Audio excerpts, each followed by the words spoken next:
So, it's your horse. You do what you want. I won't do that job for anyone. Well, there are certain things you won't even get a pig to do.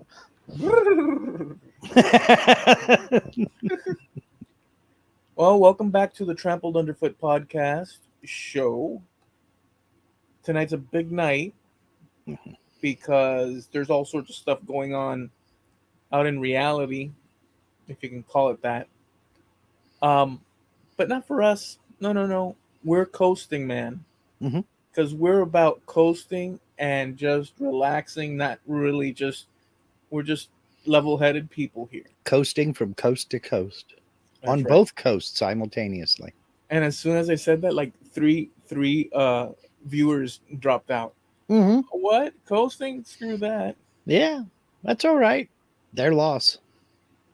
Well, we're not see, this is the thing. It's I ran into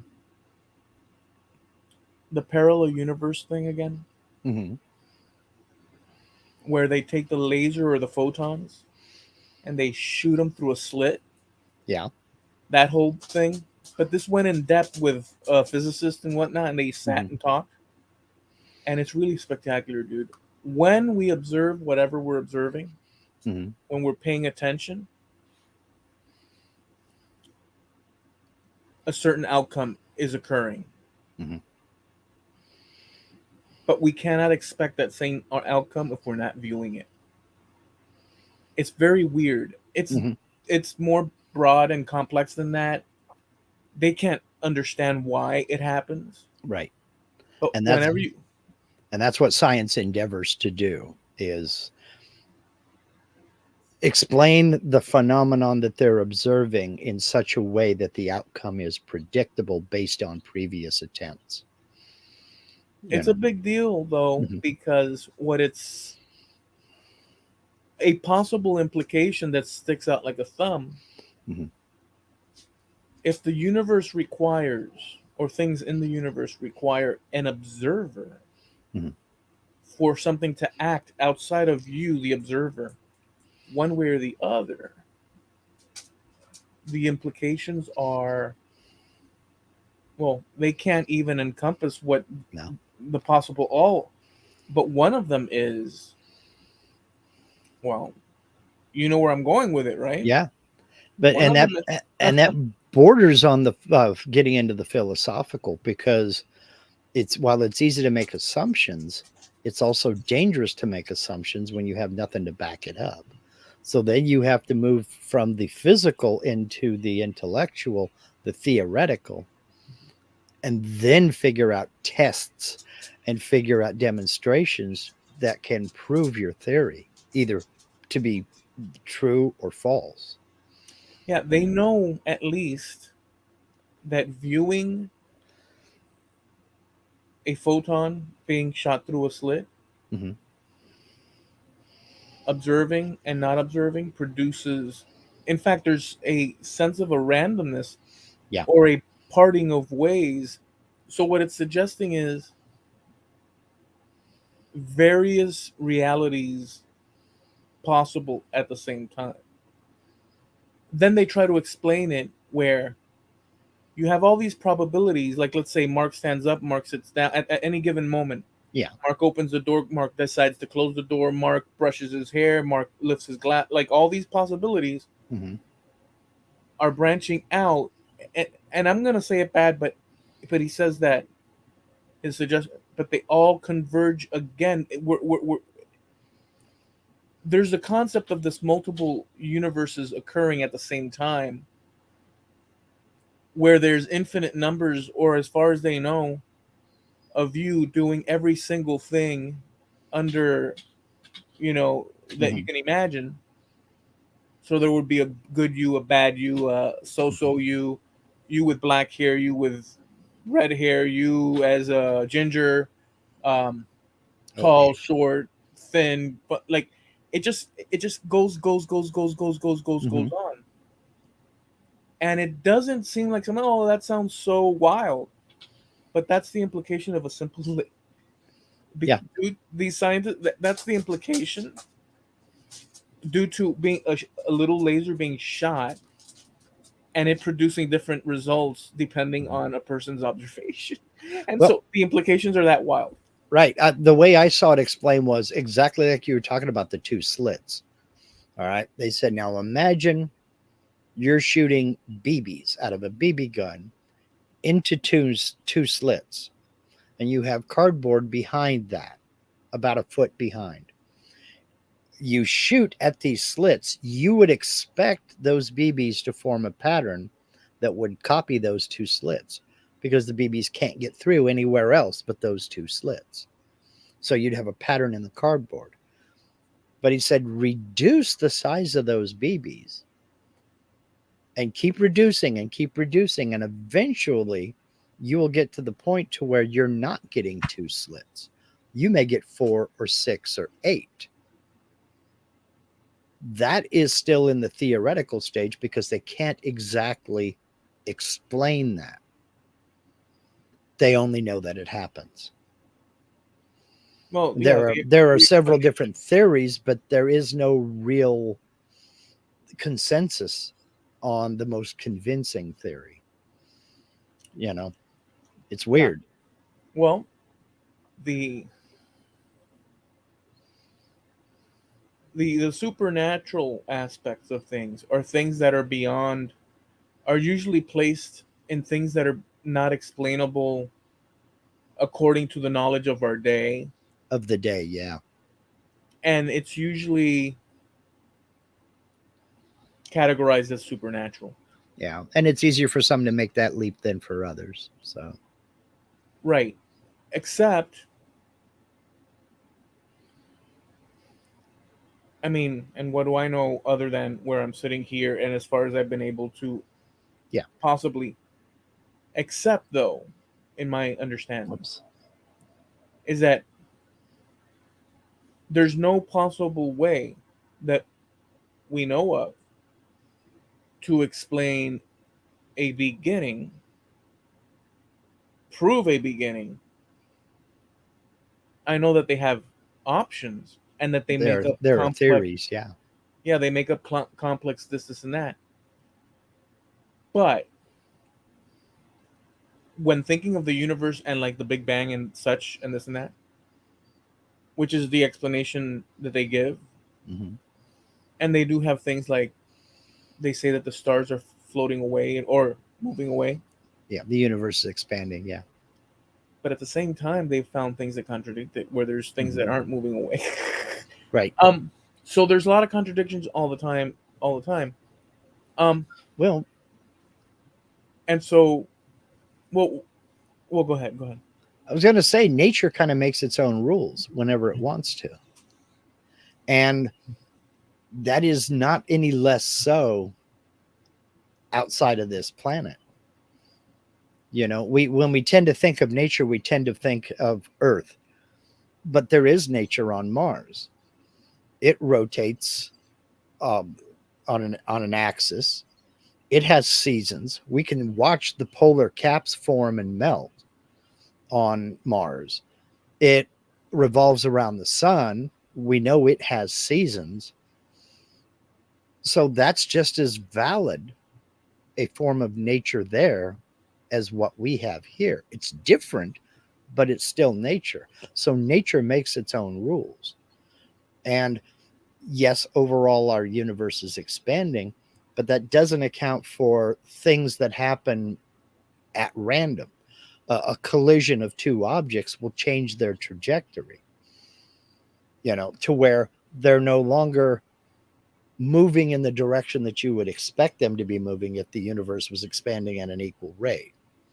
So contradictions, I think, are expected because it's proof that things actually happen out there that can't be explained by simple math. Well, the universe is expanding like this, so everything's expanding at the same rate. Well, no, because if two things hit, it's going to change their trajectory. So maybe they're not moving at the same rate. Yeah, but You for know. that one, for that one, for the things moving, expanding, Mm-hmm.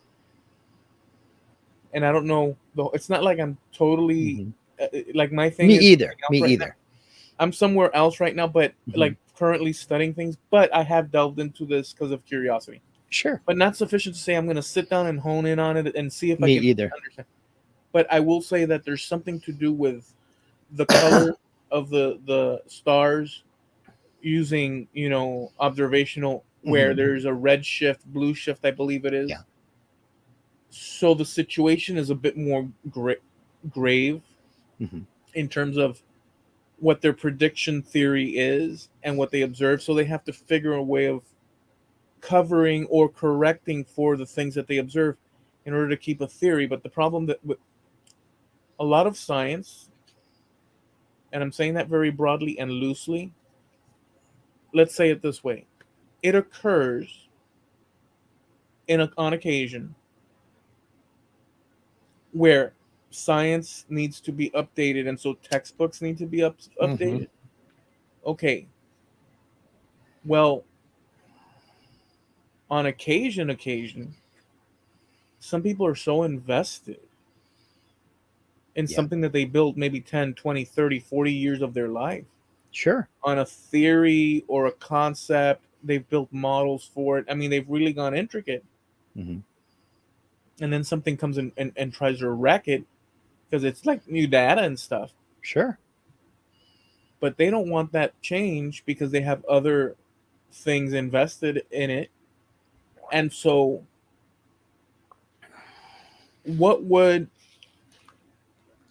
the average sleazeball do? Well, they're going to conserve profit and dignity or social credit or intellectual credit in spite of them being their hand being forced to actually say, okay, the past 30 years, my thought about the star and this sort of situation with, that's all wrong. What that's basically, the implication would be to that science person is that basically I've been an idiot for all this time. Now, that's not true, Well, yeah, I wouldn't say an idiot, but yeah, yeah, but and it would probably also depend on what was discovered. You well, know. yeah, it depends on what's discovered. But I'm saying in the case of people trying to hold back, like, Oh yeah, if you're trying to hold on because you've you've wagered your entire legacy on this one thing only to find out that it's absolutely worthless or disproven by two guys over here. Yeah, you're gonna have, your cheeks are gonna be chapped. that happens with in the world of politics Hmm. as well, where people are invested in some sort of truth about Hmm. their ideologic whatnot, and so they have to defend every, um, even if stuff contradicts or this or that. But then you start seeing kinks in the armor, like for instance in Cuba, and I won't linger on this political side too much, but like in Cuba, where they're supposed to be fighting currently, they're in a revolution against the United States. You know that, right? Like currently, Yeah, yeah. they're in a full throated,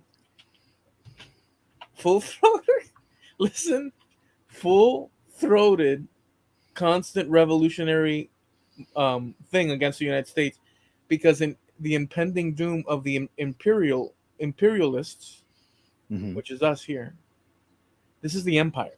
This is the language that they use. Hmm. The empire is at our doorstep. The empire, and they call us here Yankees. They Yep. don't use the gringo word that's used like in other places. Over there, it's the Yankees, because the Yankees. That's the whole thing. Um, Here's the contradiction, because I, even though they're doing all that and telling the people that, the higher ups see the kinks in the armor, and guess where they send their kids to school, to vacation. Guess what they buy their kids? Everything that's capitalistic. But they're supposed to be hoorah. Well, some pigs is more equal than other pigs. Go back to George Orwell's Animal Farm, and that's basically what it is. You know. So my going away from politics, people don't want to let go of certain perks, Mhm. even though the information is wrong and whatnot. And this Mhm. and that's an option available even in science. So, long story short, within the world of human beings, we also have to deal with that kind of stuff, which is basically most of the things that we deal with when it comes to understanding Mhm. happens with the reluctance to submit or let go or fold Mhm. when something new arrives at your doorstep that requires, intellectually speaking, one to say, okay, well, but in order to do that, one has to do something in order to save face, because Well, we're feeling we're human beings. We have feelings and ego and this and that. And how does one do that in any given situation under any given category without losing face? But how do you do that when there's money involved? well, it depends on where it goes. See, if the funding suddenly dries up because whoever was financially supporting you, I mean, these guys are not using their own money. They're supported by universities and other institutions and donors and foundations and endowments for this and then grants for that. But when that money dries up, they've got two choices. Well, actually, three. They can either change course, well, they can stay the way they are and continue to beat that same drum. And they will have a certain number of followers because there are people who will, I like this guy, I believe everything he says. There are other people who will jump ship and go, wait a minute, we've got contradicting information over here. The second choice he has is to change his focus to this over here, either to disprove it or jump on the bandwagon and prove it again with his own findings. That's more likely to keep money coming in because, but it's also riding someone else's coattails. But it's more likely you're going to get funding. The money's not going to dry up if you change focus and move over here. The other choice they have is to get out of it altogether and start something else. And we've seen that. We've seen all three throughout history. So it depends obviously on the person because human nature is going to take, you know, um, you kind of get into the mentality of the addict at this point. If someone is addicted to the power, the money, the authority, the prestige of their position, the first rule of the addict is protect the supply. The supply of what? Well, the supply of all of that adoration and the supply of that money coming in to keep everything going. So that's going to be your number one is to protect that. And the access Yeah. to the prestige of being in the Hmm. in group and Hmm. whatnot. Yeah. The last thing you want is for your university to come in and close down your lab because your research is now irrelevant. So you got to think on your feet. And the majority will switch over to this other focus in an attempt to at least hold on to the shirt tail of the guy who pioneered this research. Nobody was looking into antibiotics until they proved the sulfa powder actually worked. Then suddenly everybody was on antibiotics. And because that was the next real big lucrative thing and they knew that. They saw that. You had you had chemists, you had doctors, you had pharmacists and uh, uh, epidemiologists, you had everybody and their brother diving on the antibiotic and the prevention of disease and the curing of disease rather than treating symptoms. And that whole thing exploded. But it came out of a few people who focused their attention on trying to kill the bacteria without also killing the patient at the same time. So, I There's mean, there's another category of people that do. There's many categories, but just to add one in terms of like this that you're saying, and I don't know if it matches perfectly, but it's a deviation or it's a well, it's a deviation of what we would consider decent behavior.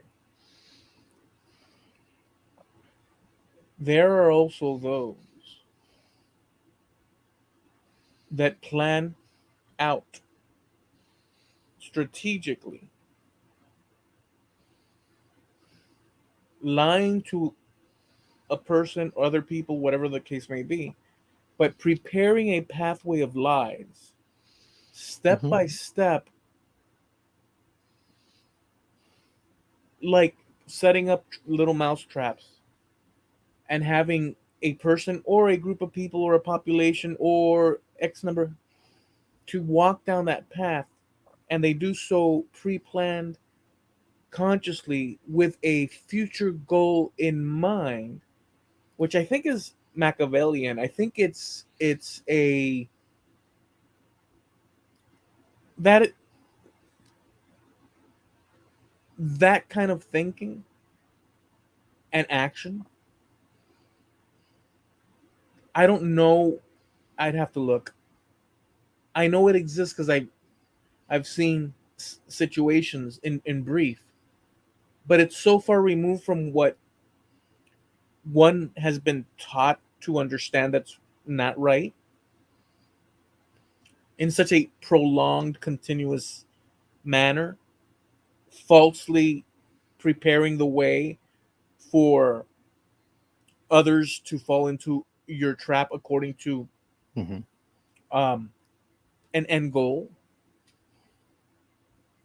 And we have several throughout history and some very, very big cases.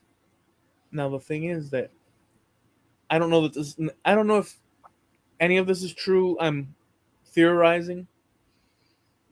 I believe that most people. I believe I could be wrong, and it could be most people the other. I don't know. I think I believe. I lean towards that most people can't. That doesn't run through their heads. That kind of thinking or possibility. I think you would be right there. It feels like most people aren't on about such, I guess let's call it wickedness. Well, most folks know the difference between right and wrong. And given the two options, most people will default to what's right. Not always, Well, obviously, but this leads to the thing that so Jordan Peterson, which mhm, I acknowledge, I've listened to him for a couple of years, and I think that he's a brilliant person, but I have my issues with him, as with everybody at this point. It's unfortunate, but so it's neither here nor there. He mentions, and he didn't come up with it, but he mentions, but he sure did put the point out there in force as of late, within the last few years and whatnot. And I think it's completely valid, and maybe it's overlooked and whatever. He was asked, or he mentioned that in a conversation about good and bad, and those people are good and these people are bad. I'm paraphrasing it terribly, mhm. which is also a religious concept too, but psychologically. He said, "Oh, you can't. So you think you're good? Well, that's not necessarily so. You can be good. Mhm. Sometimes you're good. Sometimes you're bad. Yeah, But what sometimes you can be very bad." that's human. So what he's basically saying is that although from our point of view we're like, well, I'm the good guy and these other people are bad guys. Look at Hitler. Mhm. I could never be a someone at that stage. Mhm. Well, he suggests that that's wrong thinking. He suggests, and I agree with him, On this, I agree with him. On some other things, I'm completely. But he says, "Well, wait a second. Who do you think?" There's a clip about this on there, and I think it's valid. Mhm. I think it's quite Well, straightforward, yeah, very important. He says, "Who do you think the people were that ran those prisons, that pushed those pencils and wrote those names on those papers, and put those handcuffs and led those people and did X, Y, and Z? Those were normal people just doing doing their job, just following orders. right. So you think, and so he went on, and I'm paraphrasing the thing, but the idea is Right. in there. So you think that if you as a good person were taken, lifted up, and placed in that time at that moment in any one of those positions, that you'd act different? The problem is, from our vantage point here now today, Hmm. we get to call 2020 hindsight. we get to call the shots, Hmm. and that's the problem, or that's a problem with humans.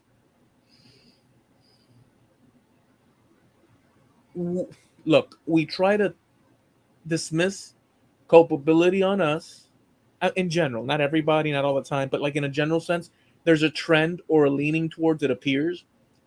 We remove culpability from us because we don't want to feel that pain Hmm. or that at that confrontation. We place it on others, and we point the finger out and we say those are the bad people. Well, Jordan Peterson's suggesting something else, and I think it's completely valid. If we were in a situation that called for Well, it, anything is possible, dude. absolutely. And the potential for both is within every one of us. And it's a choice that you make. You've heard the phrase that padlocks are there to keep honest people honest. Yeah. Well, it is the case. You put a bunch of shiny presents in the trunk of a car and don't close it and walk away from it and just leave it there. A person who wouldn't look at any vehicle is probably going to pick up one of the presents and walk away with it. It's not to say everybody. There may even be a guy that'll walk by and close the trunk, to protect the next guy. But somebody who wouldn't normally do something like that will see the opportunity and take it. It happens every day, not the presence in the trunk scenario, but it happens every day. Normally, law abiding citizen will do something to break the law, knowingly do something to break the law, and just, well, no call from the official, therefore no foul. If a cop didn't see it, I didn't do it. You've heard all those phrases, you know. So the Yeah, potential for good and evil, I think, is in all of us, and we make a I we think. make a conscious decision every second of every day. Yeah, and it depends on the gravity of the moment. Mm-hmm. If it's called for because of the severity of a scenario, Mm-hmm. I mean, they've done tests with. I Mm-hmm. mean, I think something that's adjacent to this is that that sort of like theoretical question where if there's a train tracks and you have five people on one and one on the other, it's like damned if you do, damned if you don't. You have to pick one or the other. Do you do away with one now? Is your option the needs of the few outweigh the needs of the many, or vice versa, the needs of the many outweigh? Or what if the one guy is like a super duper doctor kind of guy, and the other ones are just like, let's say, migrant workers that, whatever. Does that mean that they're, and so these moral conflicting questions Yeah. with you having power at the helm to make a life altering decision, Yeah. um and not being able to and either decision being impossible because you're going to do something wrong either way, like that kind of Yeah. situation. um it's a vulnerability that we have.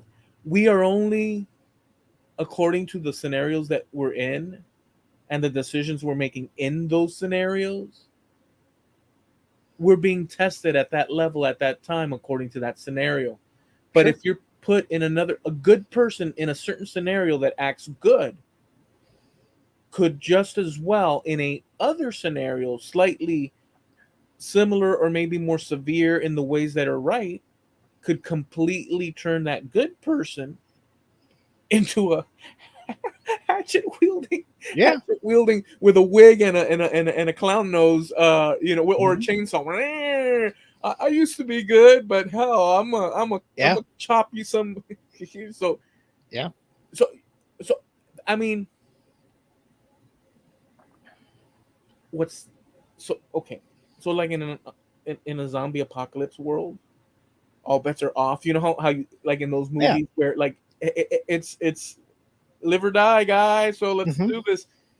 So everybody's doing crazy stuff. But in the level that we live, that we know of, well,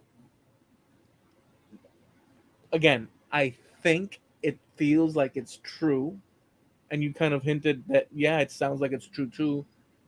Most people fall into a category of like normal when it Yeah. comes to extreme behaviors and especially out of Well, place, because there's that too. yeah, and you know the difference between right and wrong. I mean, it's taught to everybody from the minute they're born.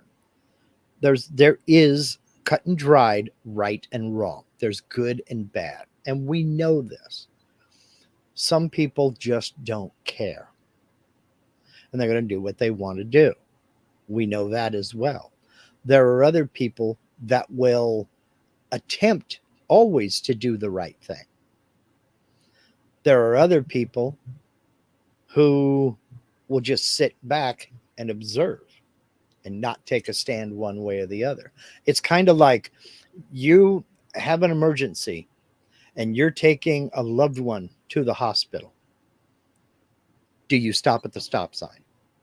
You have to decide, is getting this person to the emergency room because they're bleeding worth breaking that law and running that stop sign?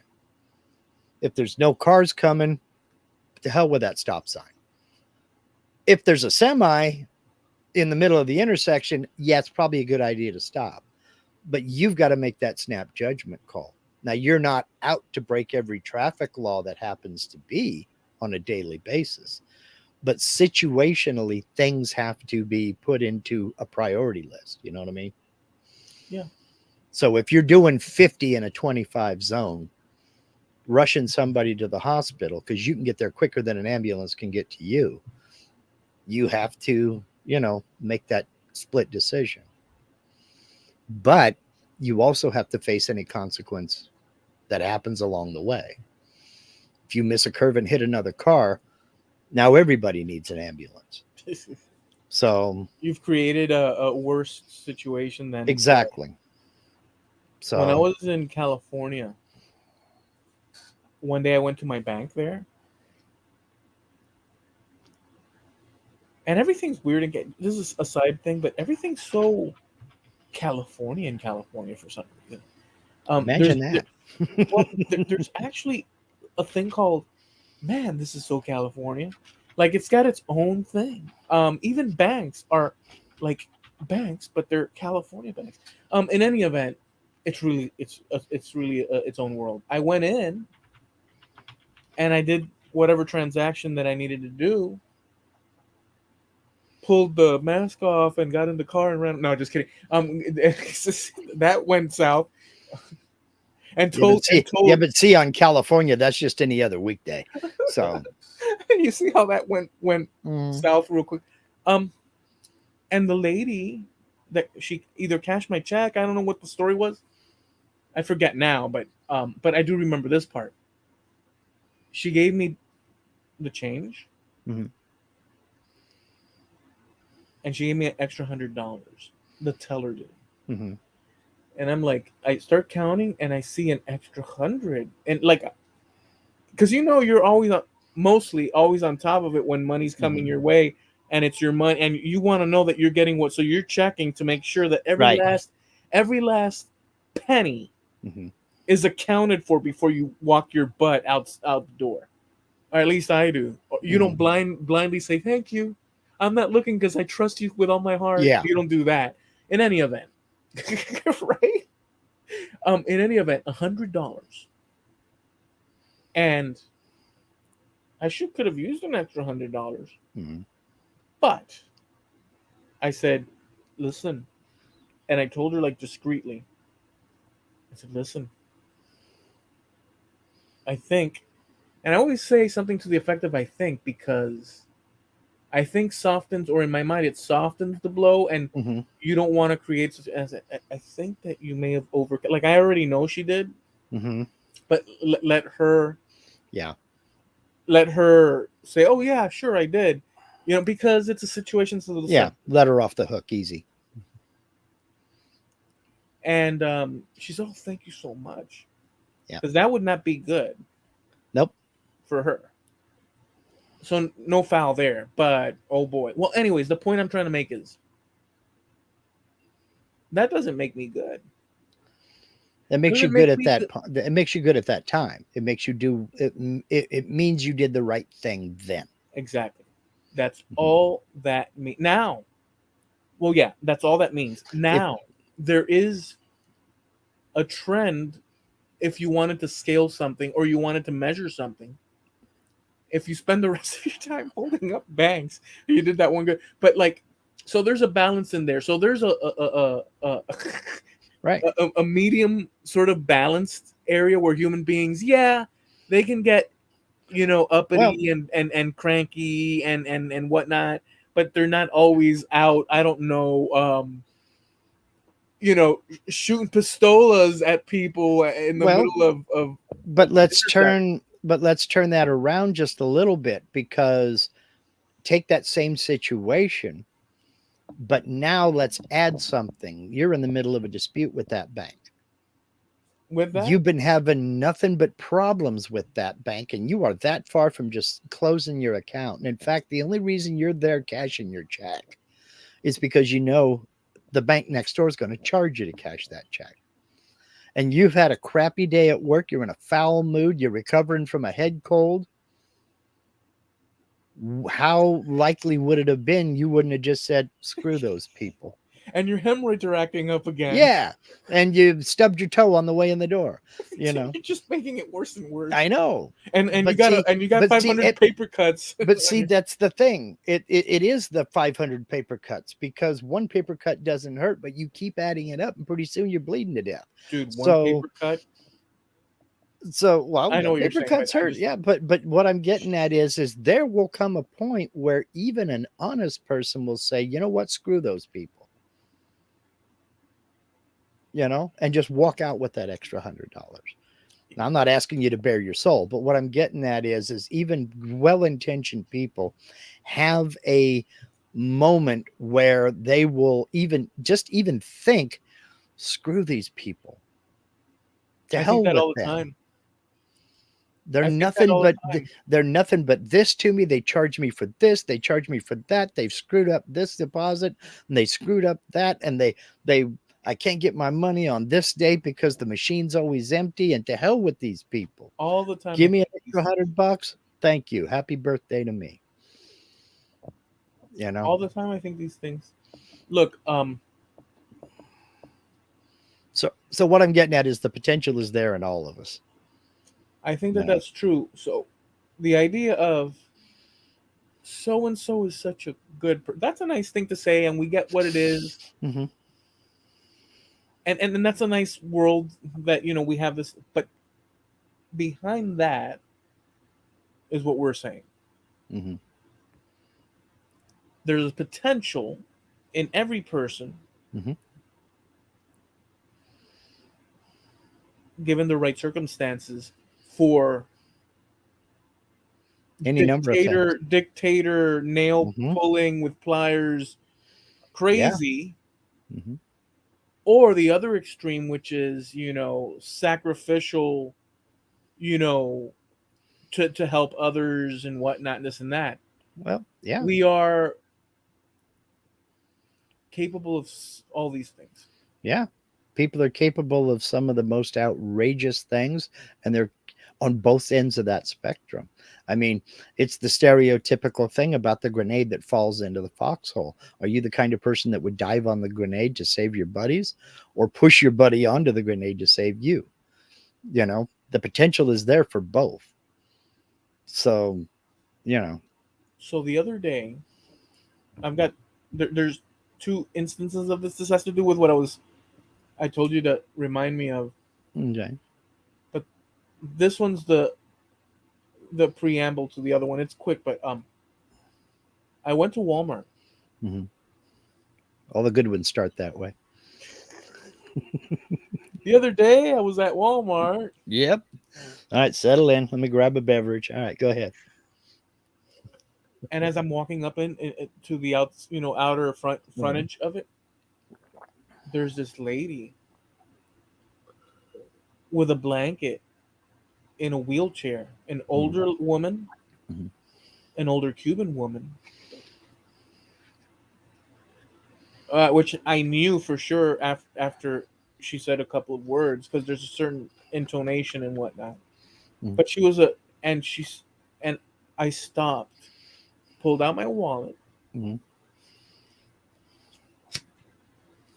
and I said, "This could be my grandmother." Yeah. In my mind. Mhm. And I pulled out my wallet and I gave her some change, and she said, "Bless you," and such and this and that. I said, "Oh, you know." And I walked in the sliding doors, and as I'm walking in where the carts are, there's another lady, another Cuban lady, and she turns around and she says, "Son, what you did there is a blessing." Blah blah blah blah blah blah. Like a very nice, like she was Mhm. praising and she Yeah. was standing inside. And in a moment's notice, because see, this is where it goes.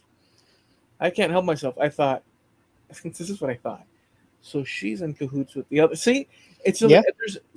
like this. So she's in cahoots with the other. She waits inside the old lady, and then anytime the old lady needs help or whatnot, she'll go out and re-up with her water and this and that, and they've got a little setup and blah blah blah. This is all happened. All that I needed for Mhm. my mind to go in that direction Was that lady to praise you for was something? that second lady to praise me. Now, it And depends. Now, was she coming out with a shopping cart full of groceries, or was she just standing there? she was standing by the, how it's a one-sided viewing window where it's a little Yeah. bit darker. Yeah. She's standing right over her on the inside of the store where the carts are, where the lady's sitting outside. In other words, there's a wall and a Mhm. window, and it I'm telling you, my instinct, what it said. Yeah. I don't know if it's like I didn't question them, Yeah. but that's where my mind went. Yeah. Okay, I could be wrong, but Well, anyways. Well, no, let me say the thing. So I thought it in a second, and immediately I told her this because it's true what I was about to tell her. Like all that happened in a split second. mhm. I said, she said, "Oh, thank you," and this and that, the kindness of your heart, and this and that, kind of like what we've been talking about. Mhm. And I told her, "You know what, ma'am? It's funny how life is. Because yeah, I gave her that spare change just now, and stopped her and stuff, and there's Mhm. always someone in need. Maybe next time it's me that is in need." Mhm. But I'll tell you what, I can't really say good, bad, or indifferent because one moment I'm doing something good, and then I'm telling her this inside the little cart thing with Mhm. other people walking in, and she's looking at me, and I'm giving her this philosophical concept of let's see what, and I'm saying, but sometimes I can be the bad guy. This world. She's Yeah. looking at me, and I'm telling her all this thing. Like, so basically, I gave her a rundown of basically what I guess Jordan Peterson, you Uh-huh. were talking about. I gave her that rundown in my contacts. I said, "Ma'am, sometimes I can't have it with people. I can't tolerate them, and so I'll snap at the snap of a finger. And sometimes I'm good, and sometimes I'm bad, and sometimes it's you, and sometimes it's like I gave her this yin and yang Mhm. thing. And I told her, we're humans. What can we do?" And I turned around and walked away. Mhm.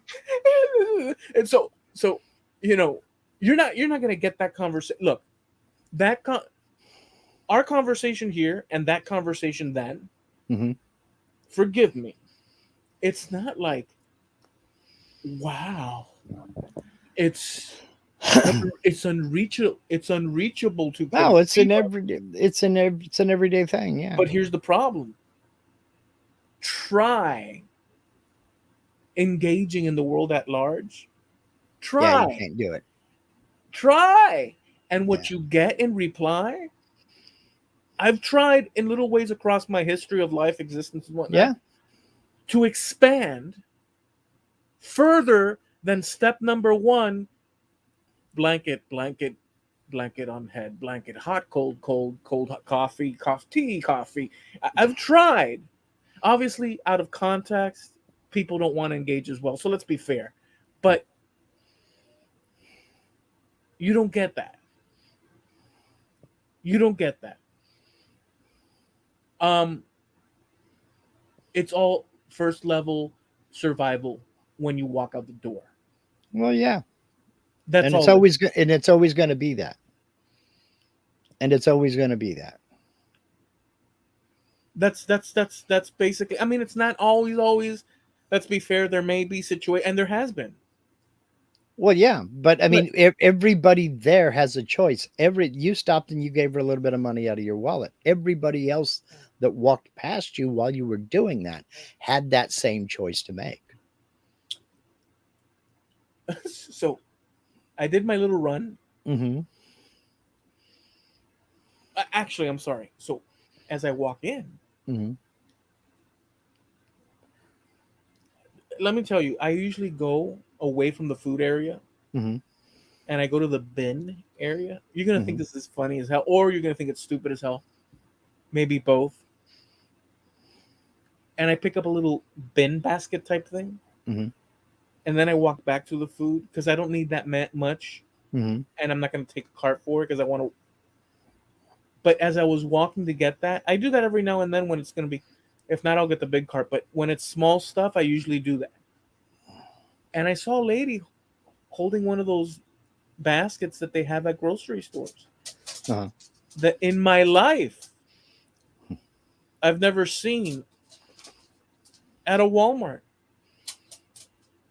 And I stopped her and I said, "Oh, ma'am, where'd you get that little basket?" And she's, "Oh, they're over here." And so she pointed where they were at, and I went to go get it. And where they're at, they're hiding. Yeah, Apparently, has to be they've been hiding for years because yeah. they're out of view from people walking in. They used to be right there by the doors. They would have stacks of them in racks. I mean, I don't remember back in, but at least over here, Hmm. you get the big cart or you're walking around. Hmm. The baskets are nowhere to freaking. It's not out of sight, out of mind. Um, so I was like, man, I can't believe this because I always go to like the freaking laundry section Yeah. to grab one of those. Um, I'm solving problems, man. Um, Well, this Linda thinks that she got away with this stuff in Germany, and I know what she was doing the whole time. She has this thing about baskets. She loves baskets. And fine, there are worse things you could be in love with. So I noticed when we were stationed over in Germany, the concept of getting bags at the grocery store and the clerk bagging your groceries, it's just not, no, it just doesn't happen. I like my plastic non-recyclable. They don't have that at all. You come up with a grocery cart full of stuff, put it on the little conveyor, they scan it, and it goes down to the end of the counter. Now you can go down there, and if you have your cloth bags, you can put all your stuff in your cloth bags and put it in your cart. But you will see on occasion people just load that stuff right back up in the cart And walk it out. and walk out the door with it and go to their trunk of their car and put it in cardboard boxes in the trunk of their car, or maybe put it in a basket in the trunk of their car. Well, we would take the bus, go down into the city center of Mainz on Saturday, and go to they had a little farmers market there, and people are selling produce and goodies and doodads and this and that. But she always somehow managed to forget her shopping basket when we left, knowing that we were going to go do some shopping down there, then ride the bus over to the American commissary, buy a few things there, then come home. So she would conveniently forget her basket and, oh, I forgot my basket. I got to buy a basket while we're here so we can carry our stuff home. And thus began our basket collection. Now, in the last, I'd say 20 years, she slowed down on the basket acquisition program. But there for a while, it was a new basket about twice a month. Nice. So, occasionally, just to kind of break the cycle, she would bring the basket with her.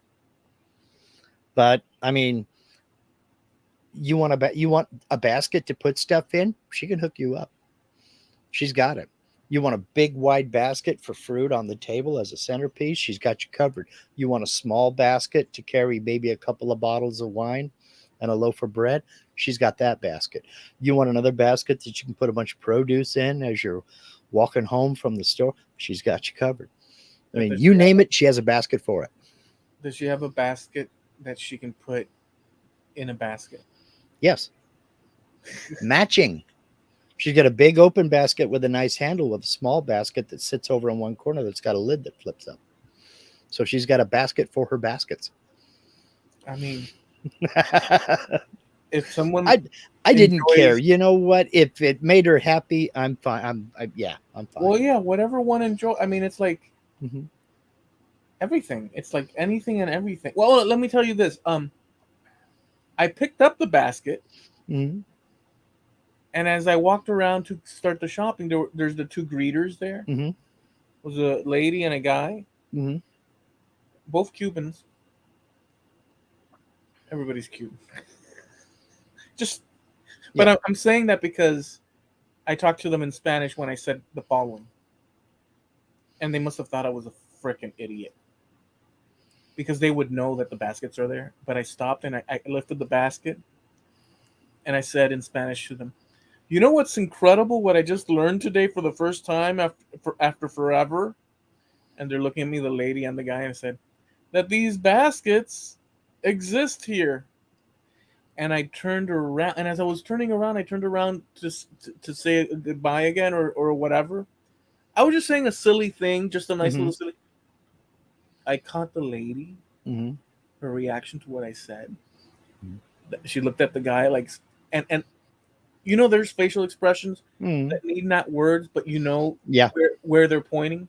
Yeah. Her face said, "This guy is an idiot." Yeah. Well, because to her, it's freaking obvious where the baskets are. And other people do know where the baskets are. But I didn't. But now let me ask this about that. If that is the case, if they're right there in plain sight,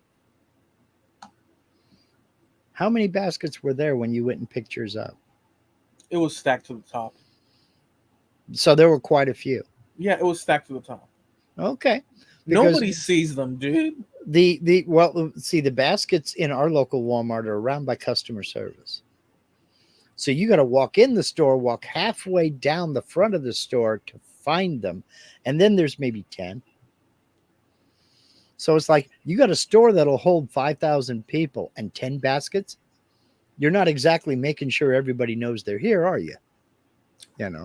When you they don't want you to have that because this is psychological. It's a smaller, less items. Yes. You will buy fewer items with that little basket. Yeah, I'm going to buy what I want to buy and not what I don't. Do you have, but they don't want that. Grocery is cutthroat. I'm here to tell you, it's cutthroat. My dad was in the grocery industry for 35 years. It is cutthroat. There's a reason why the peanut butter's on one aisle and the jelly's on the other. There's a reason, and it's not convenience. It's they want you to go down both of those aisles because odds are you're going to spot something else that you want. If every shopper were like me, this society would collapse. And they know that there are shoppers like you but they're going to make you work for it. There's a reason the bread is at one end of the store and the milk's at the other end of the store, and the eggs are somewhere in between.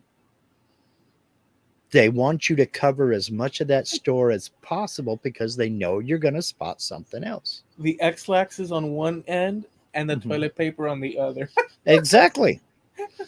Exactly. And you will find things in the stupidest locations, and it's done on purpose. You will not find raisins on the baking aisle. Next time you happen down the aisle with flour and sugar, look for the raisins. You're not going to find them. You know where you will find them? Down on the canned fruit aisle next to the fruit cocktail. Is that or is that not dumb? There Um, should be at least some on the baking aisle, because chances are, if I'm baking something that needs raisins, that's the perfect opportunity to sell me a box of raisins. No, they want you to go 3 aisles down and to look for stuff, because chances are you're going to find something else that you want. Do you have those little half baskets there at Walmart, or do you just have the big full size ones? what was a Shopping blue? cart. Shopping No, cart, I mean. no, it's a full shopping cart. Or now I know there's this huge blue basket, which is the one that Okay. I picked up. Okay. We have like half shopping carts. It's a little thing. It's about half the size of a normal shopping cart, and it's only about that deep. But it has a larger basket down below in case, you buy an 18 pack of toilet paper, it'll Yeah, fit. the little buggies. But little bitty ones, yeah. There were a ton of them at every store here for about 6 months. I don't like those. Then they started going away because people were using the hell out of them. And the lines to the express were the longest because, well, we can't fit it in there. We'll get that another time. But you know why I don't like them though? So they started reducing the number of those that they had, and people went back to the full size carts. Go ahead. I like the full size carts, but I don't like them because there's not enough area. Because what I do with the full size carts is, because I know these people, Mm-hmm. I know they want to run into me, dude, and they do all the time. So the cart, if I see someone that's about to run into me, I just point. I point the front straight at them, and let them make the decision. I let them decide to run into my cart. I'm it's not gonna. Yeah, it's the shock absorbing bumper of the canned food aisle. Yes, I'm, I know you feel, man. I know yeah, that I'm not feel. gonna let them. I'm not gonna let them. I Well, see, so that's the advantage of these smaller carts is the lower basket sticks out in front, so you clip them at the ankles. well so another time, just recently, for the past few a month or so, there's one lady Mhm, that stands outside asking for money mhm. at two locations that I've seen that I Yeah. frequent. So I catch her in one, Mhm, and then no, I catch her in the other, and then the next day I catch her in one, like as I'm doing whatever I'm doing, and she happens to. So she goes to work, mhm. and I go shopping, and that's where You the both first punch in at the same time. yeah, the first time I caught her at the 7-Eleven, Mhm. and she says, "Sir, will you please?" And I turned around, and I gave her change. She says, "Thank you," and I said, "Oh, no problem." And then the following time I see her, she's at the supermarket, and she says, "Sir, will you?" And I said, "Don't you remember me?" And she says, "No, I don't remember.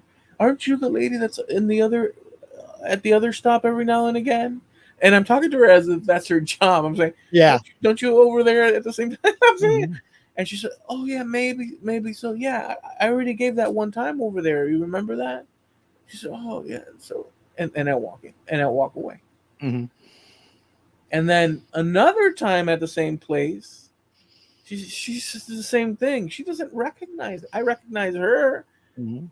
and I say to her, "Don't you you remember? Don't we talked already?" And like, it's not like every time I go to the supermarket, I said, we talked already. I told her, how are you? We talked already. Like, I'm nice to her. Like, I tried to shift, and I could just ignore her, but I'm doing it because I want to see what. So, in a brief little moment, I want because it's the human thing. I talked to her anything other than Then the money. transaction. Yeah. I just to see how long the patience lasts, and she's not too into that part, and so I walk away. I say, no, yeah, okay, well, yeah, I already get, and so I think it was either yesterday or something. I think it was yesterday. Could be get earlier today. I'm in the store and I walk out, and she's standing there, and she says she doesn't know who the hell I am, dude. Hmm. And I'm explicitly interactive with her, so she remembers me and decides one day to not bother. You Hmm. know what I'm saying? And I stopped and I said, "Don't you know me? You know me. We already know each other." And then I start to talk, and she quickly Hmm. turned around, like she started walking away, like because she didn't want the follow up. So I've increased that amount. I already gave her. Look, Well, sure, maybe she deserves and needs all that, but boy, but not only that, you're engaging her in conversation, which takes her away. from her, How many people walk past her because you're standing there talking to her? right? So you just interrupted her flow because that was five I, people that may have put $1 in her I'm little butter tub costing or her whatever. money. Exactly. You're costing her money. You know, you owe her a cheeseburger for that, at least minimum, Well, so I call that the "don't you know me" moment because it's Yeah. kind of like, um, yeah, because it goes down to this, dude. Yes, Well, it it's works not both a ways. well, yeah, and it's not, to be fair. If one gives, Hmm. it's none of our business what Yeah. they do from that point on. Yep. We gave, and that's the thing. Now, the Mhm. idea of being scammed or feeling that, because you're giving, like these people, I don't believe I don't. If you hand somebody that you think is less fortunate than you some money, what happens to it after it leaves your hand? This is just my opinion. What happens to it after it leaves my hand is none of my damn business. it's none of the business. So now, but here's the thing. Um, there is this thing about feeling scammed. When True. that lady stopped in the inside of the Walmart to congratulate or to praise me or to whatever, my mind is like calculating, and I'm like, Cynicism kicks in instantly. Yeah. well, yeah, it would have been done for at the one. I could be totally wrong with my cynicism, but there's a lot of so the pattern that I'm seeing um opened up a door. It doesn't mean that the door is leading to the right conclusion, but the Yeah. door is open now. Whereas prior, Yeah. I saw a lady on her own sitting on the side She in a sowed the wheelchair. seeds. She sowed the seeds of suspicion in your mind. Right, So, but it's too late. And mhm, regardless, but I walk so I walk, but the point is this, that the situation isn't at the level mhm, for people to be just tossing money, because yeah, even though someone's standing at the corner and they may be in, I mean, there's people that's a humbling scenario, and they're doing it because they just can't meet, I mean, things are expensive, they just simply can't meet the mhm. standards and of the situation, and we don't know what a situation of a person is, so there's all these things. And um you know that's part of the charity of being kind to others, because the next time it could be you. Yeah, well, that's true. And there before the grace of God go I. And you're absolutely right. Because there could come a day where you are that person sitting out there in a wheelchair with a blanket on your lap.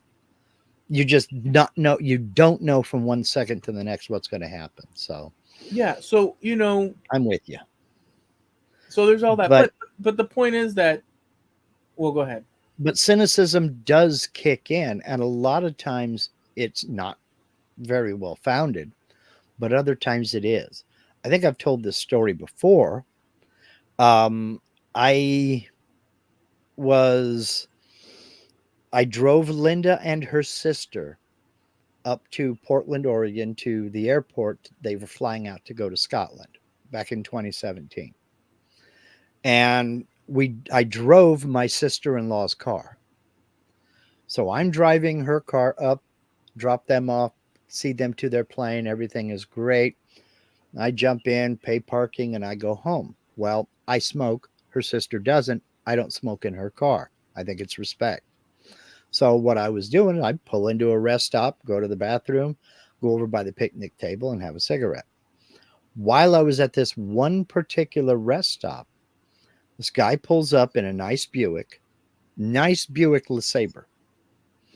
It was 3, 4 years old. It wasn't brand new. And he goes into the bathroom. And he was clean guy, button up shirt, and hair combed nice, wearing nice glasses. And he came out, went over to the Buick, got in the trunk, rummaged around a little bit, came out, closed the trunk, came out, and he kind of stood around on the sidewalk for a little bit. Car pulled out that was parked about 3 cars away from him. There was a lot of open spaces in this rest area. When that car left, he unfolded this sign. And he was panhandling, you know. In the bathroom, he had put on an old sweatshirt over his nice button-up shirt. And while I stood there for the amount of time it takes me to smoke a cigarette, at least 6 people reached into their pocket and pulled out money and gave this guy money. And he would wait for, a few cars to pull out.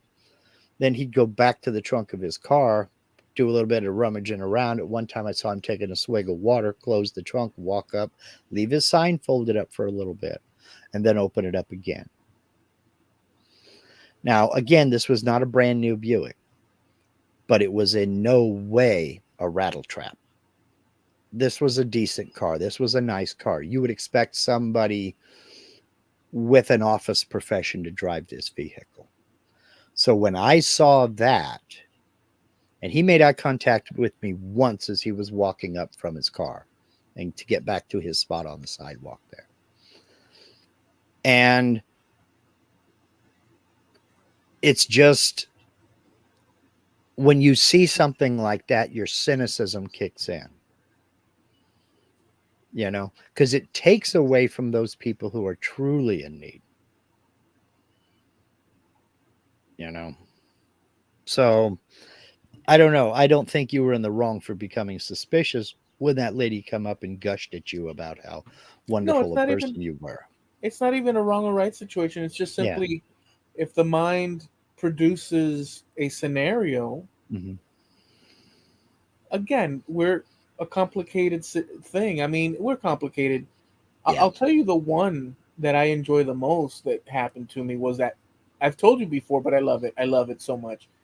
Um, I was at Home Depot, and it was evening on the weekend. I think it was Sunday, about to close, and the parking lot was empty, just about. And my car was sitting in the middle of the parking lot, and I was putting in lumber and whatnot, and this and that.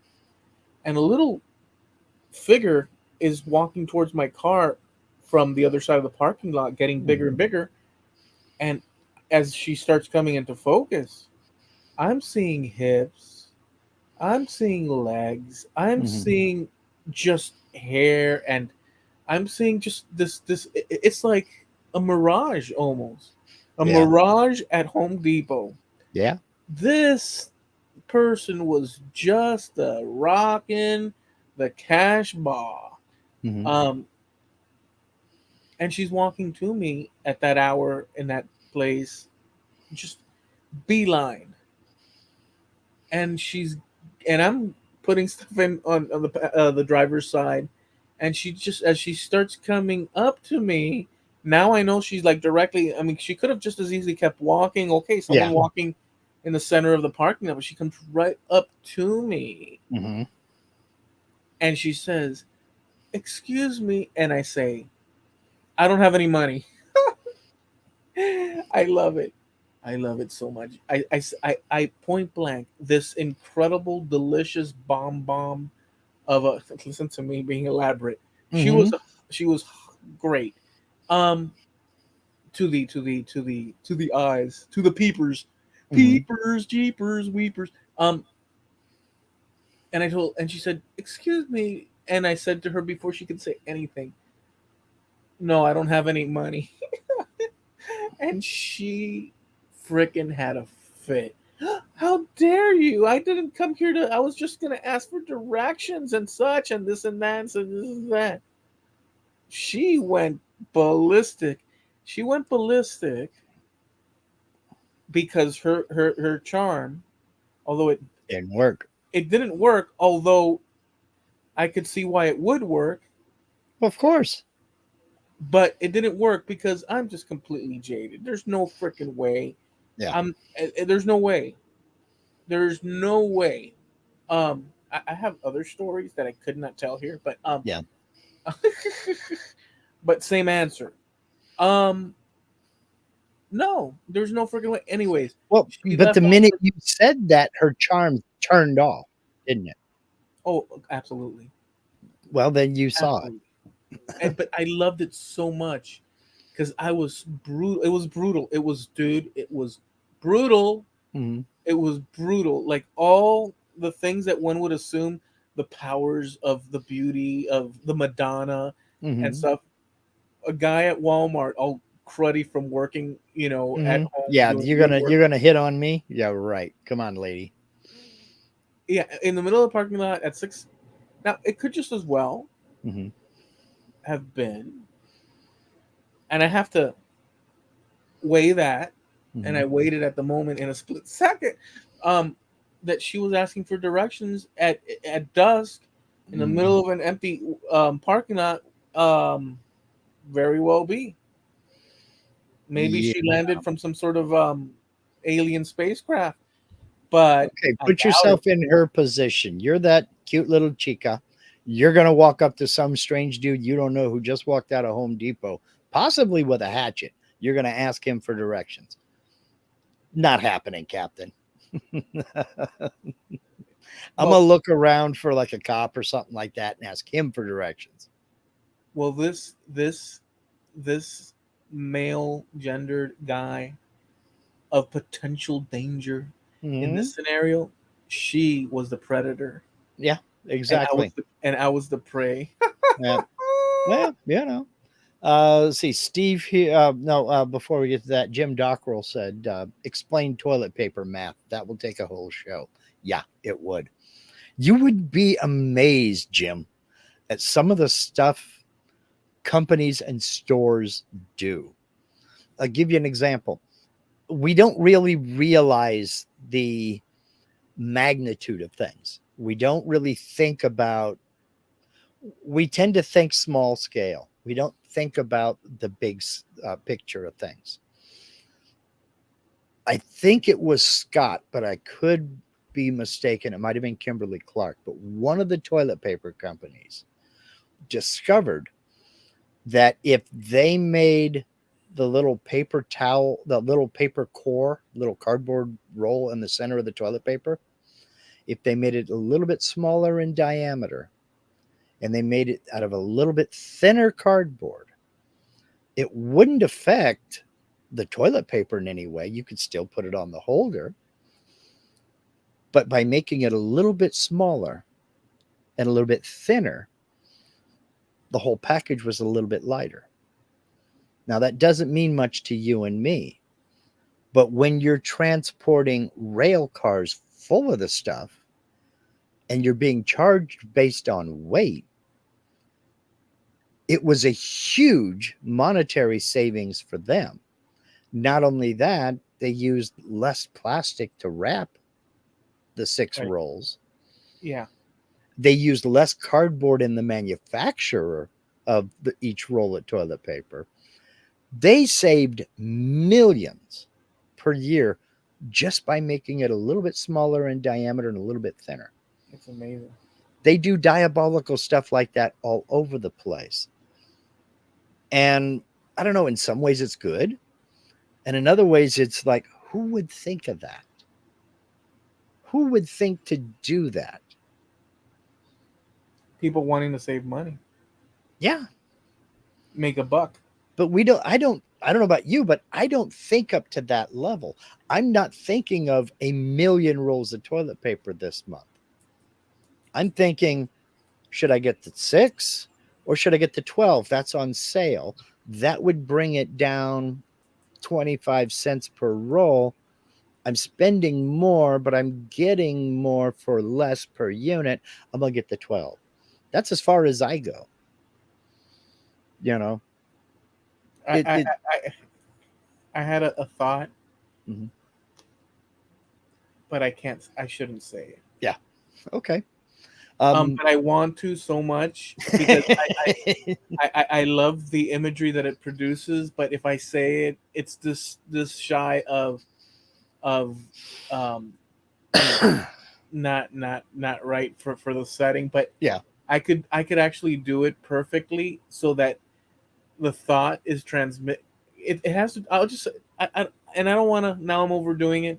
It has Yeah. to do with you'll never. I'll just say you'll never find these items in combination at an end cap of a grocery store. And the items that Oh, in my mind, it just you never know. because it produces it produces a scenario, but we're not gonna go there because it's not good. Have you I think I've told you the grocery clerk game. Like I said, my Um, father was in grocery for 35 years and he told me what the grocery game was. And this is a game the clerks play with themselves. And that is when they're putting their stuff on the conveyor and you're scanning their items, you try to figure out what was it they came for and what was the impulse item, you know? Because it's like if you got some dude, some of them are real easy. They come in with they ring up suntan lotion, Rice Krispies, and a lawn chair. What did they make the special trip for? And what was just the impulse item? Because that yeah. could go either way. The suntan lotion and the lawn chair go together, kinda. But where'd the Rice Krispies go in? Where did that come in? You know, I mean, it's just, and they do weird stuff like that. The grocery store is a whole world of its own. Remind me to tell you later the combination that I was thinking at the end kept with it. Yeah.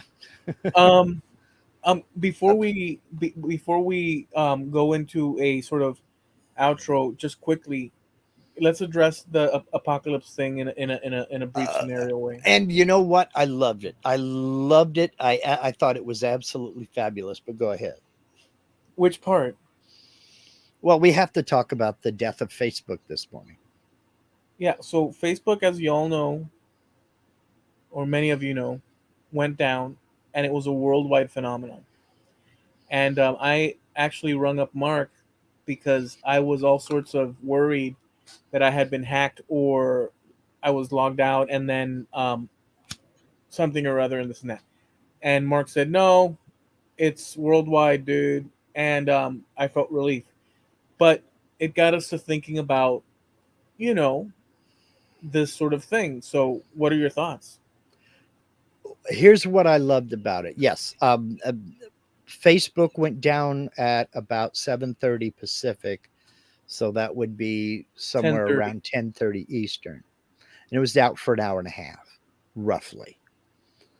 And I went to just refresh the page, and it said your password is invalid. And I thought the exact same thing you did. I thought, oh crap, I've been hacked. Somebody got in Yeah. to change my password. So, Yeah. but there's a little that little link down there. It said forgot password. So I clicked on that, and it sent me to a little screen that said email uh, reset instructions to this email, and it was the correct email. So I do that, and it sent me the little code, and I went in and I reset my password. Then it wouldn't let me log in. It said the password is invalid. Well, I did that twice. So I really screwed myself up, except here lately I'm addicted to Notepad. So when I created a new password, I wrote it into Notepad and then copied and pasted it. So I knew I had the right password. So I said, okay, well, it is valid because I just made it. Then I thought, wait a minute. And because I know Facebook also owns Instagram. So I went over to Instagram and to try to refresh the page there. And it says the page cannot load. I said, aha, maybe it's Meta's login servers are having a problem. So I just opened a new tab and I typed in, is Facebook down? Hit enter. And right there on the front page, I mean, it's on every news channel you can think of, Facebook is down. And people are going nutso on Twitter and laughing, you Facebook mopes. Oh, Instagram's down too. Oh, crap. Now what do we do? That kind of thing. My mind went straight towards, oh crap, my diary, which is basically what it is, Mm-hmm. with photos. And although I have photos, but I also wrote things Mm-hmm. that are related to the photos that are specific to a Yeah. day that I wrote it and whatnot. And then I thought, well, that's a big problem. But then I thought, I mean, we're talking about since 2009, I've been on Facebook. Um, so we're talking about a lot of history there, personal to me, obviously. And then I thought, well, at least I do have the original photos, but the context of how I explained it at the Yeah. time That's a lot of years of your life invested there. would vanish. Yeah. And it's sort of like a diary, Mm-hmm. Um, but the next thing I thought was, well, now I know I can get a hold. This is the next thing I thought. I know I can get hold of Mark because we're going to do a show this evening, but we won't be able to post, or I won't be able to post it. So maybe he's going to post it, but maybe he can help me by, on a second thought, by posting a message, tagging me in it, and saying, "Hey, folks, Eloy has either been hacked or blah blah blah." And if you and he's got a new channel that he just opened, or a new page. Mm-hmm. So if you want to refriend him, you could do that. But then but I'll call him, and I called you, and then you explained, and so I didn't even get to the point that of even typing in is Facebook down. Yeah, because it was funny. I'm sitting here, and this is what I thought was the funniest of it all, Eloy. And this is why I think there is still hope for some of humanity. Because the people, when Facebook finally came back up, I'm in a few group chats, and the people in the group chats were just going nuts. They were going crazy. How am I going to get in contact with this? How am I going to get in contact with that? And oh my God, this. And I didn't know what to do, and yada, yada, yada. And what happened? You and I did the most 70s/80s thing on the planet. You picked up the phone and you called me. And you said, okay, look, you said, hey, what's going on? And I said, I'm just sitting here waiting for Facebook to come back up. And I could feel the relief come over you. You went, oh, you're having problems with Facebook too? And we went into our discussion about it. What if you would have? But we did the most 70s/80s thing possible. You called me. Well, wait a second. What if you would have, Mm-hmm. instead of that, what if you would have done this? You would have said, "You will have to excuse me, but I need a two-step verification to know that it's you." Yeah, Eloy." really, I could have done that. But I have you in my phone, so Well, that's true, but the point is that we're your getting. name came up and it said underneath it friend. So I was like, all right, that's him. Well, but it's getting to the point where obviously, so it leads to another question. Mhm. Well, like the sort of we're rounding base here, home, but just that you just said about the 80s and 70s and whatnot. If tomorrow everything is shut down Mm-hmm. to that degree, Yeah. like everything is done with internet wise, Mm-hmm. we would automatically be transported 20 years back. Yeah. And just like that. yeah, I don't know if you even, I don't even know if you remember saying it, but during our phone conversation, you said something about nobody has a landline anymore. And I never said anything at the time, but I'm thinking we do. But if that were to happen, Hmm. like tomorrow, let's say all of it is done, Yeah. all the business models Oh, that yeah. we would come back online. In other words, no pun intended. Yeah. Banks would have to restaff. Yep. Walmart's, um, electronic stores, malls would resurface again. Hmm. Um, news stations on TV and ABC and NBC and all that would ramp up. Um, the world would turn back 20 years in that in significant ways. And Yeah. let's Well, say they couldn't get it back online, we would mhm. return to a 1990s um Well, existence. an 80s, early 90s type of existence. Yeah. Where Yeah. your main source of information were the TV networks and the newspaper. Yep. And I a could see lot it. of industries would go away while a lot of industries would come back. But it would take longer for those industries to come back than it would for some of the modern, well, some of them would go away almost immediately, like Uber Eats and DoorDash and things like that, because you wouldn't be able to get online and order your food through them, you know. So certain things would go away, but other things would take their places. And God forbid we'd actually have to get up and go down to Taco Bell and order our enchiladas to go, you know. Well, we could also call the Chinese restaurant, as we always still do. I still do. Yeah, Um, I do well, that too. I still do once in a blue moon, but Hmm. and they'll deliver. So I remember back in the day. Hmm. Well, Yeah. actually, back in the day, more often than not, although they would deliver, Hmm. more often than not, my dad would say, "We're gonna eat Chinese tonight," or mom Hmm. would say, and they'd say, "Go pick it up." Yeah, but that was the thing. The restaurant did the delivery. It wasn't some third party company that went to Jack in the Box and got this, and then over to Hardee's and got that, and then over to McDonald's and got this and delivered to three different customers. It was this pizza place will deliver and this Chinese place will deliver. These two won't. So we're Do going to you call that one, do you, you know. okay? Do you think I'm gonna? I'm kind of what's the word? Um, something something. There's a saying that goes so good with this. Dirtying the plate. It's something to do with. There's a saying that something to the effect of that, but I'm preemptively screwing the well, that's kind of so okay. Do you think? I'm sorry, I went in that direction because there's a saying that fits so good that I can't pull from my little drawer in my brain. Like dirtying the waters There you go. by telling it to you, asking you this way. I'm dirtying the waters. There's another way of saying it, but whatever. Right, anyway. Um, would do you think that if that happened,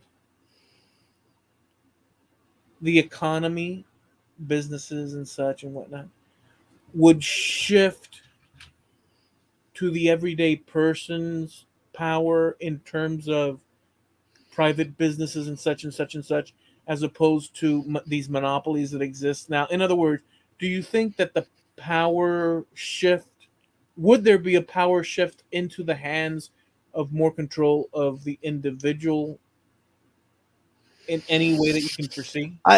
Yeah, in a lot of ways it would, but in a lot of ways it wouldn't. But that I think is on us because the power is still within the individual. The choices may be more limited, but for every person who calls up a grocery store to have their groceries delivered, there's 4 or 5 people that want to go in and pick out the tomato they want. There's enough people that they don't trust other people to pick out their food. They I want don't. to go pick out their own food. I don't. I don't And know I'm about, with you. I'm the same way, unless you it's know. it's a situation where you have no choice and whatnot and this and that. But But so like, there's that people that may need that kind of service. absolutely, there are people that need that kind of service, and I am glad that it's there, Yeah. and I am glad that it's an option, because while I can't confirm this, I can think of, I mean, you related someone to your grandmother earlier. I can relate to my grandmother, who in her 90s, it would be a heck of a lot easier for her to call down to the store. She never owned a computer and was afraid of it. But I could see where it would be easier for her to call up the grocery store and say, "Could you deliver a half gallon of milk, a loaf of all wheat, whatever brand of bread, and a dozen eggs, please? Here's my address." I could see where that would benefit her, because for her to get down to the store was an ordeal. She wouldn't go by herself. She didn't trust her driving at 90 in her 90s, you know. So I can see where that there is a legitimate need, and you have people who have disabilities, things of that nature. Yeah. Exactly. So, but I think, well, that is a luxury for us today. I think your experience every day of the week, just being out and about and in life, proves that people are still willing to do most things for themselves. If they have an easier option, they'll take it. But it also depends on the price, because, like, if I could get Burger King delivered for a couple of bucks, fine. But if all of a sudden my Whopper with cheese is going to cost me 23.50 because you're delivering it to me, no thanks. I can get up off my lazy duff and go get it myself. It's still going to take the same amount of time. It's just I have to put forth that effort. Well, the way things have gone in terms of pricing, I'm sorry, but Yeah.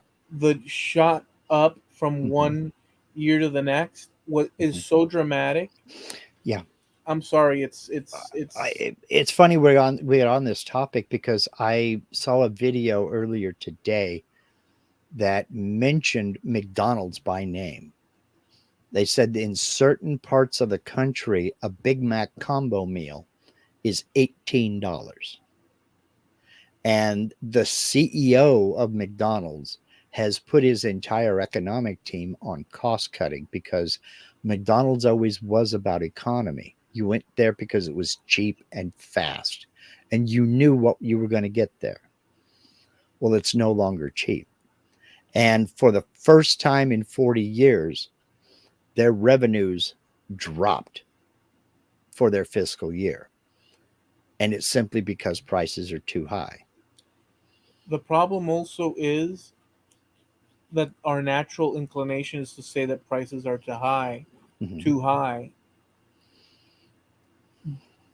But the trick is the dollar has less buying power. That is true. And a lot of it has to do, there are many, many, many, many, many, many, many reasons. But one of the reasons is that people are trying to get the most profit out of each piece or each item they sell. And you can tell that by looking at little incremental price increases. Now, yes, their costs fluctuate. You know that the price of a gallon of gas goes up and down depending upon what time of year it is. And you can see it do this. So, transportation is a major expense, but the price of a hamburger doesn't go up and down as the price of gas goes up and down. It stays pretty much flat, because they know that they're going to make a nickel profit off of this hamburger this week, And next week it may be 3 cents, but the week after that it might be 10 cents. It'll all come out in the wash. It'll all even out. Now, if there's a steady trend going up, yeah, they got to raise their prices a little bit. But $18 for a Big Mac combo? There's no way. There's no way unless it's a situation that I'm gonna go back to any burger place, Mm-hmm. any of those things at all. I personally am Mm-hmm. not doing it. Not doing Well, it. and you also have to look at the market. What is everybody else charging? If that's right at about the same price everybody else is, if a Whopper combo meal at Burger King is $18 too, well, that's just the norm for this area. But is it really? Is that artificially inflated because they know they can get it? You know? No, I don't think. I don't think. I think the situation is that our dollar, because of the the funding, the printing of money, Yeah. Overall um, inflation. Yeah. they went high in order to do what they've done and continue to do, Hmm. and so the value dropped of the dollar, the buying power of the dollar, Hmm. and I think that's why everything. In addition to the fact that things, it's it's a snowball effect of different things. I'm not an Yeah. economist here, this and that, but one thing sure does stick out. Um, the people that are charged with handling stuff sure do spend more money than a drunken sailor. Well, Um, it is that snowball effect because it is, as you say, when the cost of when it costs McDonald's more to make that hamburger you're going to buy, they have to charge for it. But if it costs them less to make, they can charge less for it. But there's less incentive to do that if in a certain area of town they can charge that, especially if the competition is charging something similar. well, So that's why I mean when I say there are so many variables, you can't point to any one thing. Jim Dockrell is saying here, inflation is a global issue right now. Corporate profits are at record highs too. Those go hand in hand. It's easy to say corporate profits are at a record high when everybody is giving them more money for the same goods. Yeah, they're bringing in more money, but that more money doesn't mean anything. It has less value, as Eloy is saying.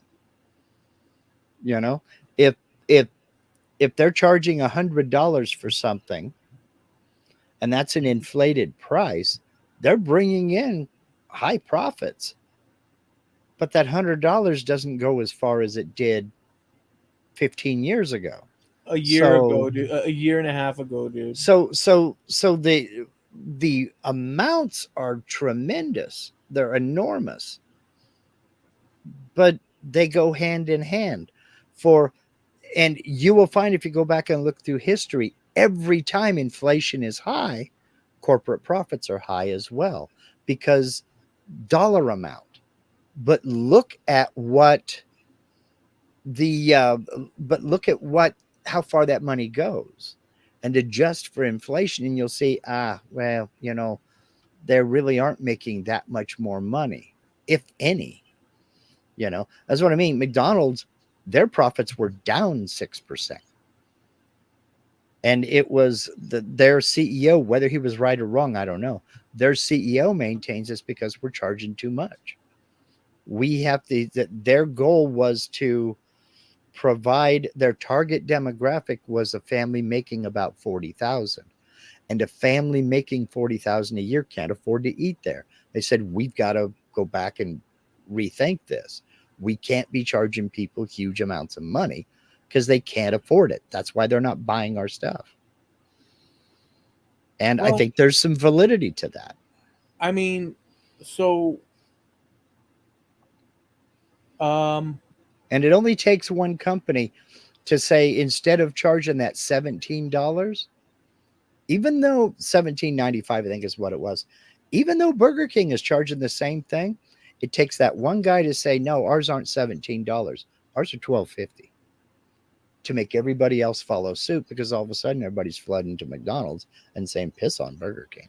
well, that's what helps soften the blow. Mhm. But behind certain industries, they have certain monopoly Sure. or control. Sure. And in combination, they set certain prices Mhm. that benefit them. Yeah. Um, there is the cost of operation and a million other things, of Oh course. yeah. Every company has overhead. Yes. But um, they show these charts every now and then. Well, okay, so like if you go to, I'm saying it like this, and it's no comparison, but I'm just saying, because it's not any comparison, but I'm just saying, if you go to Cuba and you go to a supermarket, unlike us here where you have different brands, Hmm. over there, if it's cereal, it's one brand of cereal. It's cereal. Yeah. If it's perfume, let's say, Hmm. if you can even get it, and there's videos on all that, Yeah. it's the same perfume because they get it in bulk Hmm. and it's all, well, here's the thing that I'm going to say, that a lot of the different brands we see here, and I told you it's different by leaps and bounds compared to what I just said about like cereal, Hmm. one brand, let's say, um, but over here, a lot of the different brands or different go-to stuff, and one things I'm getting from this company or getting from that company, I'd have to look to see specific. A lot of the stuff are options added by the same Hmm. company through different sub companies, Yeah. and so it's the same people that are, or the same corporation that's um, offering. So further than that, this is a little testy, but and I'm not rubber stamp. I'm just saying I'm thinking out loud. The deal is unspoken or otherwise, Hmm. to one degree, is that you have a population that produces every day anything from a janitor to car repair to any Hmm. number of different businesses or services, Hmm. production, farming, just all this stuff. Yeah. That those people require the items that these corporations or companies build, and so it's all cyclical within its thing and whatnot. Right. So everybody's helping each other out at the end of the day, one way or the other, and this and that, by hook or crook, because in order for things to function, and in order for things, so we have that, Hmm. which is the best we can do. Hmm. Um, but if it ever gets to a point, or if it is slightly at that, or where they think they can draw more money, and they're always going to think that, and they leverage government, and they do to a degree. There are, what do you call them? They're lobbyists and whatnot. And this is, if it gets to the point where it goes to monopoly levels, like super monopoly levels, um, my sense is, and it's probably something like that already anyhow, but we do have the different like tricks for kids with the little rabbit and Hmm. Captain Crunch, and so we, Right. at least we have visually this situation and stuff, and there's select. But if it ever gets to the point of like 1984, like 10 years out of 1984, something like that, something terribly went wrong. I think, I know that's coming from left field. I'm just saying cautiously that it doesn't seem like things are in the right direction in terms of the people that manage and such and this and that. Just throwing that out there, and I think that Yep. betting with certain companies for advantage. So the whole mom and pop thing was also a way to divide. But in this economy that we have now, it's no longer an option. We have a lot of mom and pop shops that close, and I'll be Right. the first one to admit I go straight for the big businesses. Like people want, And that's the thing. It's yeah, real easy to say buy local from mom and pop shop, but you don't want to pay $5.75 for a loaf of bread that mom and pop shop needs to keep the doors open. Right. You want to go to the supermarket where it's $3.25. So it's easy to say buy local, and some of us do. I try, but there are some things I know I'm not willing to pay that extra amount for. We do about half of our shopping at Walmart and the other half from a local grocery store.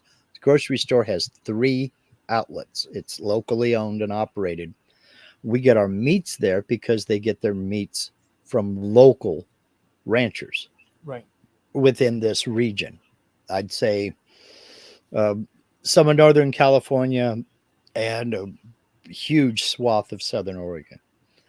But it's local, it's fresh, and the quality is so much better than the national chain or even the regional chain.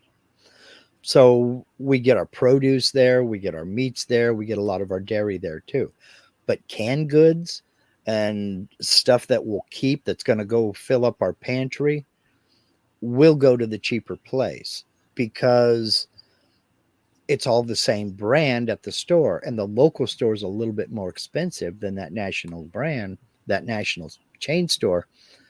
But I will pay more for the quality.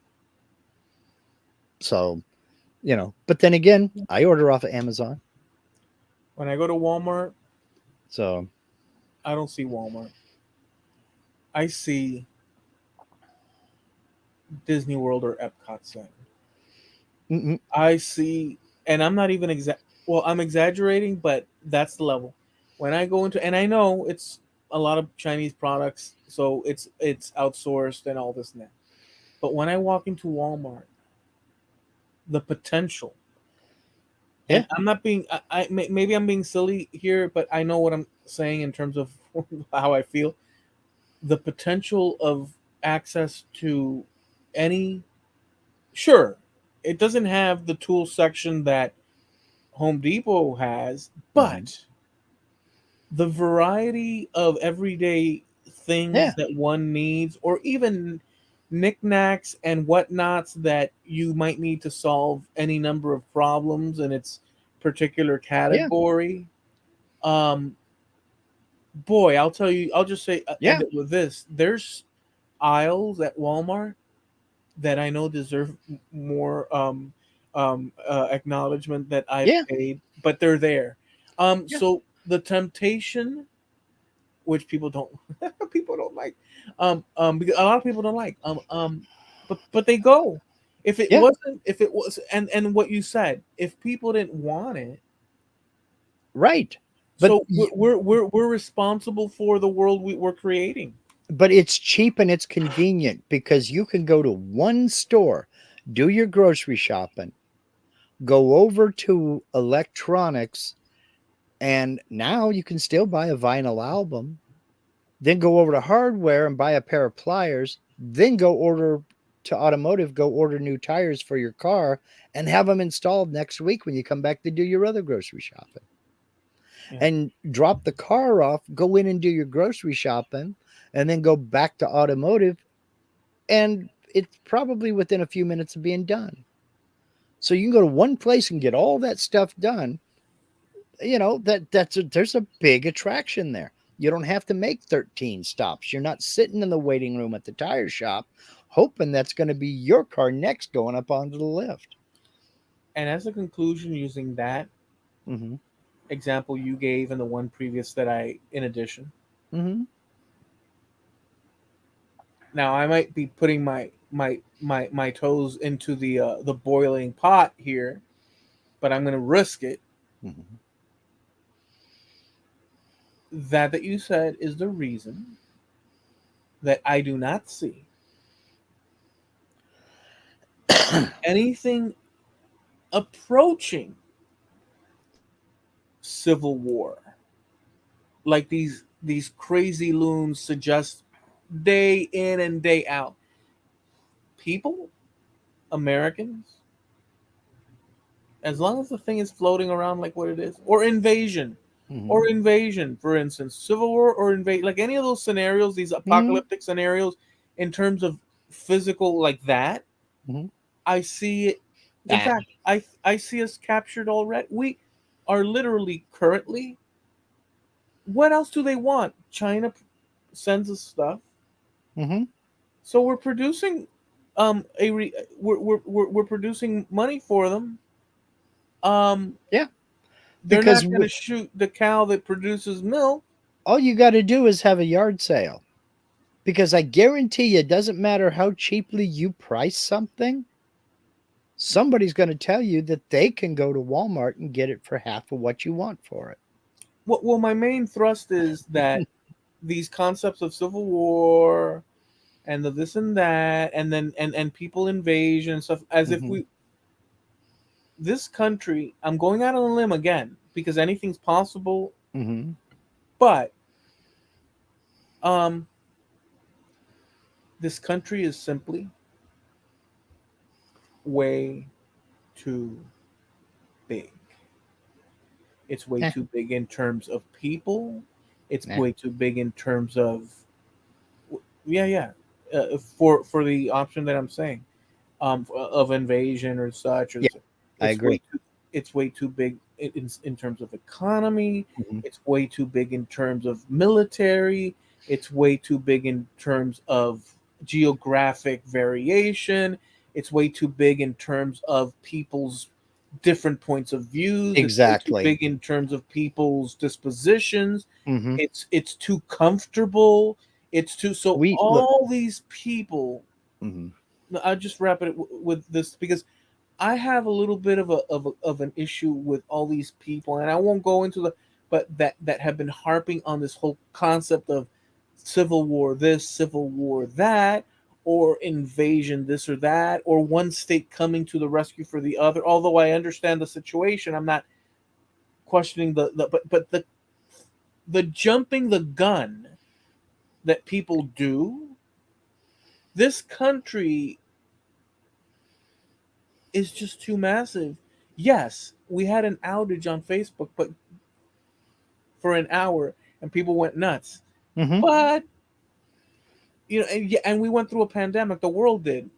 Um, but and I'm not saying that just for this country. There's many other countries, Well, but specifically for this country, um, 330 plus million individuals of and any number of different backgrounds with ideas mhm. of their own. Civil war's out of the question. I'd put And my toes in the hot water for that one. we're all in the big Thanksgiving dinner of life because yeah, we fight with one another.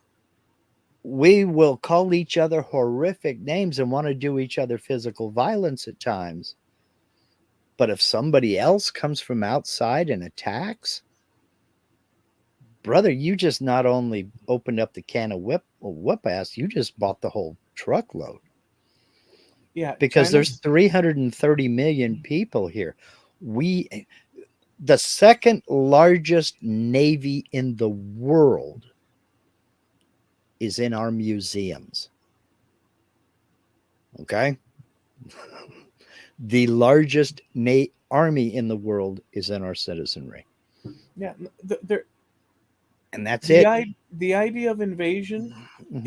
is sound if you say it in terms of businessmen from over there came, Mhm. they started purchasing this and that type of invasion in that sense, Mhm. obvious, but there's counterbalances to it as well, and this and Sure. that. However, that kind of a, but in terms of like Red Dawn or whatnot and this and that, Mhm. that it just Talk about awakening a sleeping giant, you know. no, I'm I saying mean, it's not even realistic. Like, yeah, why would they do not. that when It's not.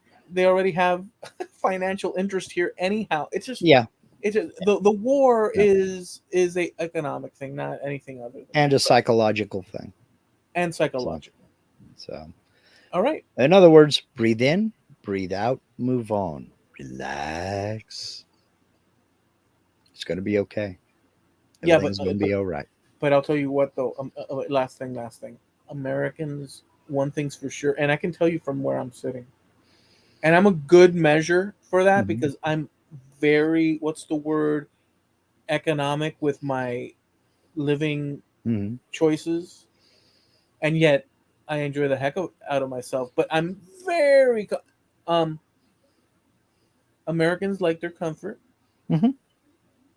and when you mess with that, You're in trouble. yeah. You're in trouble. Hmm. Oh yeah, that's where all, I guess, oceans or rivers or whatever they're saying, waters find their level, because There are you certain don't. things you just don't mess with. And And that's one of the things, and and that's, yeah, that's let's put it let's not even narrow it down to Americans. Let's just say North America. You don't want to mess with it. You don't want well, to yeah. mess with The more you take into consideration, the more it. Okay. difficult it becomes. Yep. You ready? Absolutely. Yep. We need to land the plane. All right. We go live every Tuesday, right here on YouTube, Trampled Underfoot Podcast on YouTube. We have a page over at Facebook, same name, and a website, trampledunderfootpodcast.com, where you can catch our past episodes. And we'll catch you next time. So we're also sponsored by. Arneal Media. Hey, look, you know you want a website. I know you want a website. Steve knows you want a website. Who can get that done for you faster, better, cheaper? Steve can. Reach out. harnealmedia.com. There is a link to Harneal Media in every single episode of the Trampled Underfoot podcast, every video on this channel. So do yourself a favor, get off of the fence, decide it's finally time for you, and get over to Harneal Media. Hit that contact us link, reach out to Steve. He's more than happy to talk to you. That's Harneal Media, HARNEAL media.com, sponsor of TrampledUnderfootPodcast.com. All right. All right, guys. So enjoy the rest of your week. Have a good one. Do the things you enjoy. Be happy as best you can. Um, if you haven't watched The Good Place on Netflix, maybe check that out, because I love that series. So good. And enjoy yourselves. We'll catch you next time. Peace. Go have the week you deserve.